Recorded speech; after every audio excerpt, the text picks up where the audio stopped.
So, are you using Google Docs templates? Okay, the way you get to that is you start up a Google document, like it shows in the recording here on YouTube, and under the heading of File, see where I've clicked New, and you can go Document, or you can go from Template Gallery.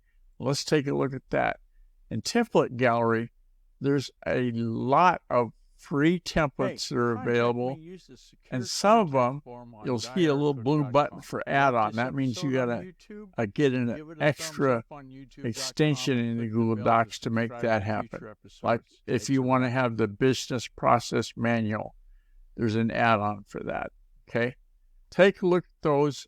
And hey, on the subject of Google Documents and templates, let's look at the Chromebook and what it does.